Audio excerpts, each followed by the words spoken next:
Laos PDR में प्रधानमंत्री मोदी ने 2 दिनों में इंडिया आसियान समिट और ईस्ट एशिया समिट में हिस्सा लिया।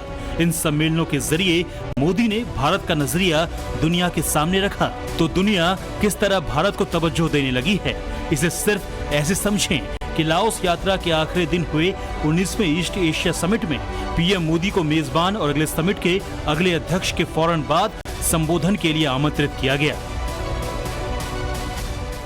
ईस्ट एशिया समिट में नरेंद्र मोदी को होस्ट और अगले चेयर के बाद बोलने का जो उन्हें सम्मान मिला, वो आसियान क्षेत्र में भारत के बढ़ते कद और अहमियत को दर्शाता है। ये इसलिए भी महत्वपूर्ण है कि अब तक ईस्ट एशिया समिट के 19 समिट हो चुके हैं और सबसे ज्यादा समिट में शामिल होने वाले प्रधानमंत्री नरेंद्र मोदी हैं और सबसे ज्यादा वैश्विक अनुभव भी उन्हें है। अब तक ईस्ट एशिया समिट के 19 समिट में से 9 समिट में वो शामिल हुए हैं। ईस्ट एशिया समिट में अगर प्रधानमंत्री नरेंद्र मोदी को ऐसा सम्मान मिला तो वहां उनका संदेश भी बहुत स्पष्ट था, 2 टूक था। ईस्ट एशिया समिट में प्रधानमंत्री मोदी ने कहा कि हमारी अप्रोच विकासवाद की होनी चाहिए, न कि विस्तारवाद की। विस्तारवाद पर प्रधानमंत्री नरेंद्र मोदी कई बार बोल चुके हैं। भारत की धरती से जब प्रधानमंत्री मोदी विस्तारवाद पर बोलते हैं तो इसका सीधा संदेश चीन के लिए होता है। लाओस की धरती से भी जब प्रधानमंत्री नरेंद्र मोदी ने विस्तारवाद के खिलाफ प्रहार किया तो यह संदेश भी चीन तक पहुंचा होगा, क्योंकि प्रधानमंत्री मोदी ने दक्षिणी चीन सागर के मद्देनजर अपनी बातें कही। दक्षिणी चीन सागर में चीन के विस्तारवाद से वो पड़ोसी देश प्रभावित हैं जिनके चीन के साथ समुद्री सीमा को लेकर क्षेत्रीय विवाद चल रहा है। 19वें ईस्ट एशिया समिट में विस्तारवाद के खिलाफ प्रधानमंत्री मोदी के शब्द थे, साउथ चाइना सी की शांति, सुरक्षा और स्थिरता पूरे इंडो पैसिफिक क्षेत्र के हित में है। हमारा मानना है कि समुद्री गतिविधियां अनक्लोज के अंतर्गत संचालित होनी चाहिए। फ्रीडम ऑफ नेविगेशन और एयर स्पेस सुनिश्चित करना आवश्यक है। एक ठोस और प्रभावी कोड ऑफ कंडक्ट बनाया जाना चाहिए और उसमें क्षेत्रीय देशों की विदेश नीति पर अंकुश नहीं लगाए जाने चाहिए। 19th ईस्ट एशिया समिट में प्रधानमंत्री श्री मोदी ने बड़ा अच्छा बयान दिया। उन्होंने कहा कि ये समय युद्ध का नहीं है। साथ साथ उन्होंने ये भी कहा कि ये मैरीटाइम सिक्योरिटी बहुत जरूरी है, मैरीटाइम फ्रीडम सबकी बहुत जरूरी है, यानी कि समुद्र में इंटरनेशनल वाटर पे सभी देशों को अधिकार है कि वो उसका इस्तेमाल करें। तो यहाँ उन्होंने साथ साथ विस्तारवादी के खिलाफ भी बातचीत की। उन्होंने कहा ये समय डेवलपमेंट का है, प्रकृति का है, शांति का है, युद्ध का नहीं है, विस्तारवाद का नहीं है। प्रधानमंत्री मोदी ने ईस्ट एशिया समिट में विस्तारवाद की बात कर चीन का चक्रव्यूह तोड़ने की कोशिश को मजबूती दी है, क्योंकि सिर्फ एक दिन पहले लाओस में ही चीन ने आसियान सम्मेलन में कहा था कि बाहरी ताकतें एशिया के क्षेत्रीय मसलों में दखल दे रही हैं। 同时我们也要看到我们的发展也面临了一些不稳定、不确定的因素，特别是域外势力频繁干扰，甚至试图把阵营对抗、地缘冲突引入亚洲。对此，我们大家应该怎么看？ बाहरी ताकतें कहने से चीन का इशारा अमेरिका की ओर था, या फिर एशिया में होने के बावजूद उसे भारत का भू राजनीतिक स्टैंड अखर रहा है, यह स्पष्ट नहीं है। लेकिन नरेंद्र मोदी मौजूदा समय में नियम आधारित विश्व व्यवस्था के दुनिया के सबसे बड़े पैरोकारों में साफ नजर आते हैं, जो कहीं न कहीं चीन को परेशान कर सकता है। यहाँ ये भी भूलना नहीं चाहिए कि अभी सितंबर में ही नरेंद्र मोदी क्वाड सम्मेलन में हिस्सा लेने गए थे।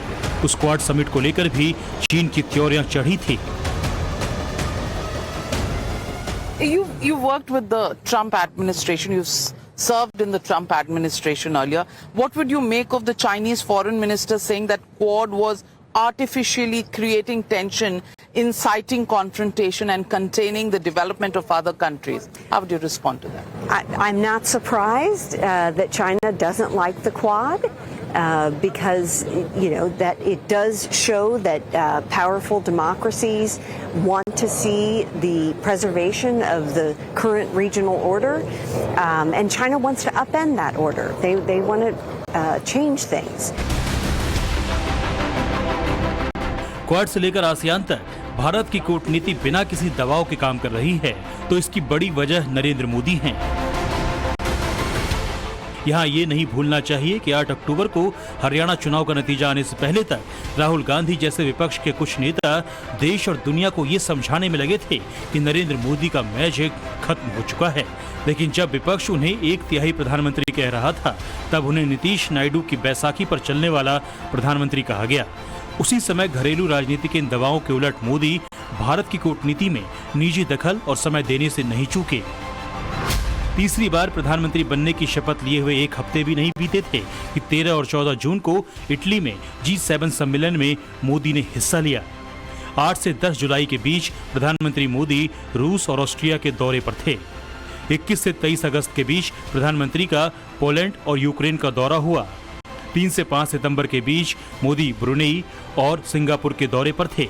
21 से 24 सितंबर नरेंद्र मोदी ने क्वाड और यूएन की फ्यूचर समिट के लिए अमेरिका का दौरा किया और 10 से 11 अक्टूबर को प्रधानमंत्री ने लाओस में आसियान और ईस्ट एशिया समिट में हिस्सा लिया। प्रधानमंत्री के इन दौरों में रूस और यूक्रेन का दौरा कूटनीतिक तौर पर बेहद नाजुक था। जुलाई में यूरोप और अमेरिका के दबाव की परवाह किए बगैर अगर मोदी रूस के राष्ट्रपति व्लादिमीर पुतिन के मेहमान थे, तो अगस्त में यूक्रेन के राष्ट्रपति जेलेंस्की के देश जाकर उन्होंने युद्ध के खिलाफ भारत की नीति को स्पष्ट किया। बहुत ही कन्विक्शन के साथ युद्ध से दूर रहे हैं, लेकिन इसका मतलब ये नहीं है कि हम तटस्थ थे, हम न्यूट्रल नहीं थे। हम पहले दिन से ही पक्षकार रहे हैं और हमारा पक्ष है शांति का। रूस यूक्रेन युद्ध में एक नरेंद्र मोदी ऐसे नेता हैं जिन पर भरोसा दोनों पक्षों को है, तो इजराइल के साथ मिडिल ईस्ट के युद्ध में भी दोनों पक्षों को सहजता के साथ वार्ता करने में अगर किसी पर यकीन है तो वो नरेंद्र मोदी हैं। हिजबुल्ला कमांडर नसरल्लाह पर इजरायली स्ट्राइक के बाद अगर मोदी ने इजराइल के प्रधानमंत्री बेंजामिन नेतन्याहू से बात की थी, तो उससे पहले सितंबर के अमेरिकी दौरे में नरेंद्र मोदी ने फिलिस्तीन के राष्ट्रपति महमूद अब्बास के साथ मुलाकात की थी।